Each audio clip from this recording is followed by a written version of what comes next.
ৰাজ্যৰ বিধানসভা নিৰ্বাচনলৈ মাজত মাত্ৰ কেইটামান দিন বাকী আৰু ইতিমধ্যে ব্যস্ততা বাঢ়িছে শাসক বিৰোধী বিভিন্ন প্ৰাৰ্থীসকলে ভোট বিচাৰি ৰাইজৰ পদূলিয়ে ঘূৰা দেখা গৈছে আৰু ব্যতিক্ৰম নহয় চৰাইদেউ জিলাৰ মাহমৰা বিধানসভা সমষ্টি। আমি বৰ্তমান মাহমৰা বিধানসভা সমষ্টিত উপস্থিত আছো। মাহমৰা বিধানসভা সমষ্টিৰ যিগৰাকী আইনচিৰ প্ৰক্ষেপিত প্ৰাৰ্থী জ্ঞানদীপ মোহনক দেখা গৈছে যে সতীৰ্থ কেমেৰা সাংবাদিকে দেখাব।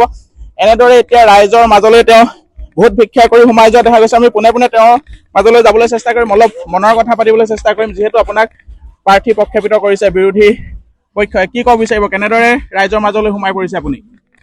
আচলতে মই খুব আনন্দিত ৰাইজবিলাক এনেদৰে ওলাই আহিছে কংগ্ৰেছৰ সপক্ষত। আচলতে আজি মানুহে অনুভৱ কৰিব পাৰিছে যে এজন স্বাভিমানী অসমীয়া হিচাপে জীয়াই থাকিবলৈ হ'লে, মেৰুদণ্ড চিধা হৈ জীয়াই থাকিবলৈ হ'লে আৰু সুস্থ গণতন্ত্ৰৰ ৰক্ষা কৰিবলৈ হ'লে আমি গৌৰৱ গগৈক ২৬ত মুখ্যমন্ত্ৰী পাতিবই লাগিব। দেখা গৈছে যে আপুনি এতিয়া ৰাইজৰ পদূলিয়ে ভোট ভিক্ষা কৰি ঘূৰি ফুৰিছে। কি প্ৰতিশ্ৰুতি লৈ ৰাইজৰ মাজলৈ সোমাই পৰিছে আপুনি? চব প্ৰতিশ্ৰুতিৰ কথাটো আছেই। প্ৰথমে আমাৰ কথাখিনি হ'ল সুস্থ গণতন্ত্ৰ লাগিব, যিখন দেশত প্ৰতিজন মানুহে সম অধিকাৰ পাব, য'ত ভাতৃত্ববোধ থাকিব, য'ত একতাৰ কথা থাকিব, য'ত প্ৰতিজন নৱপ্ৰজন্মৰ কথা থাকিব, বৃদ্ধা আই মাতৃৰ কথা থাকিব আৰু প্ৰতিযোগী মহিলাৰ কথা থাকিব। আপোনালোকে এটা কথা আজি অনুভৱ কৰিছে, আজি মানুহে এটা বস্তু, আমাৰ হিয়াৰ আমঠু যেতিয়া জুবিন গাৰ্গ হেৰাই গুচি গ'ল তেতিয়া মানুহে ন্যায় বিচাৰি বহুত চিঞৰিলে। আজিও প্ৰতিজন মানুহৰ অন্তৰ কান্দি আছে। সেই সময়ত আমাৰ চিফ মিনিষ্টাৰ মহোদয়ে ক'লে যে জুবিন গাৰ্গক যদি ন্যায় দিব নোৱাৰোঁ বিজেপিক ভোট নিদিবা। আজি সেইবিলাক প্ৰশ্নও মানুহৰ মাজত উত্তৰ বিচাৰি হাহাকাৰ কৰি ফুৰিছে। গতিকে সেইবিলাক প্ৰশ্নও আহিব। বিজেপি দলে জুবিন দাৰ প্ৰতি কিমান দায়বদ্ধতাৰে কাম কৰি আছে, ন্যায়ৰ প্ৰতি কিমান দায়বদ্ধতাৰে কাম কৰি আছে, এইখিনি কথাও আজি প্ৰতিজন মানুহে অন্তৰ পৰা বিচাৰি আছে। আৰু ৰাইজৰ সহায় সহযোগিতা কেনেদৰে লাভ কৰিছে আপুনি? অভূতপূৰ্ব সঁহাৰি। প্ৰতিজন মানুহে ইমান এনেদৰে স্বতঃস্পষ্টভাৱে ওলাই আহিছে, ইচ্ছাকৃতভাৱে ওলাই আহিছে। আপুনি এটা কথা মনত ৰাখিব, আমাৰ যিখন যুদ্ধ হৈছে এজন কংগ্ৰেছ আৰু এজন পুৰণি কংগ্ৰেছীৰ মাজতহে যুদ্ধখন হৈছে। গতিকে বৰ আকৰ্ষণীয় হৈ পৰিছে যুদ্ধটো। এইকাৰণে কথাখিনি ক'ব বিচাৰিছোঁ, আপুনি চাওক, আজি বিজেপি দলৰ যিগৰাকী প্ৰাৰ্থী দুটা টাইম আমাৰ কংগ্ৰেছ দলৰ প্ৰতিনিধিত্ব কৰিছিলে আৰু দুটা টাইম তেওঁ পৰাজয় বৰণ কৰিছিলে, এইটো বেলেগ কথা। কিন্তু সেই সময়ৰ মানুহৰ আমি এটা পৰিয়ালৰ নিচিনাকৈ থাকোঁ।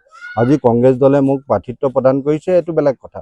কিন্তু আমি যে এটা পৰিয়ালৰ নিচিনা আছোঁ, ইমানবিলাক মানুহ আমি একেলগে ঘূৰি ফুৰিছোঁ, যেতিয়া তেওঁৰ এটা ব্যক্তিগত লাভৰ কাৰণে বা নিজৰ কিছুমান সুবিধাৰ কাৰণে সেই যে ঘৰুৱা পৰিয়ালটোৰ মুখলৈ এবাৰো নাচায়, সেই সময়ত এনেকুৱা এটা সিদ্ধান্ত ল'লে, যিটো সিদ্ধান্তই ধৰি লওক আজি মাহমৰাবাসী মানুহৰ মনত অত্যন্ত দুখ দিছে।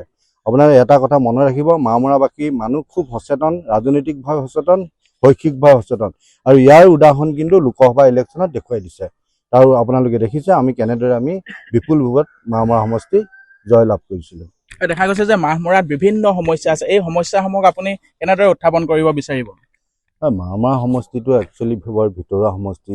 ইয়াৰ এগ্ৰিকালচাৰ ওপৰত কৃষি প্ৰধান সমষ্টি। গতিকে ইয়াত আমাৰ কৰিবলগীয়া বহুত আছে।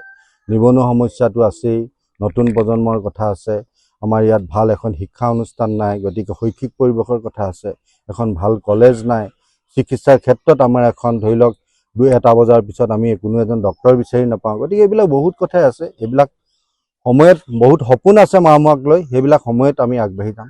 আৰু শেষত আপোনাক ক'ব বিচাৰি যে মাহমৰাবাসীৰ বাবে আপুনি কি ক'ব বিচাৰিব এনকে টিভিৰ জৰিয়তে? মাহমৰাবাসীক মই এটাই কথাই অনুৰোধ কৰিব বিচাৰিম, এখন সুস্থ গণতন্ত্ৰৰ কাৰণে য'ত প্ৰতিজন মানুহে মাত মাতিব পাৰিব, প্ৰতিজন অৰুণোদয় যিসকলে পাই আছে সেইসকলক মই এটা কথাই ক'ব বিচাৰোঁ।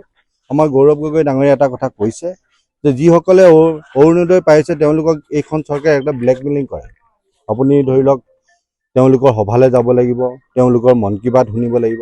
কিন্তু আমাৰ গৌৰৱ গগৈ ডাঙৰীয়া এটা কথা কৈছে, প্ৰতিগৰাকী মানুহে পাবলগীয়া মানুহে সেই আঁচনিৰ পৰা বঞ্চিত কেতিয়াও নহয়। কিন্তু এনেকুৱা কোনো বাধ্যবাধকতা নাথাকে যে কংগ্ৰেছৰ সভালৈ আহিব লাগিব, কংগ্ৰেছৰ কিছুমান নীতি নিয়ম মানি চলিব লাগিব। হয়, দেখা গৈছে যে এনেদৰে এতিয়া মাহমৰা সমষ্টিৰ যিগৰাকী বিৰোধী প্ৰক্ষেপিত প্ৰাৰ্থী জ্ঞানদীপ মোহনে তেওঁৰ প্ৰচাৰ অভিযান তুংগত তুলিছে।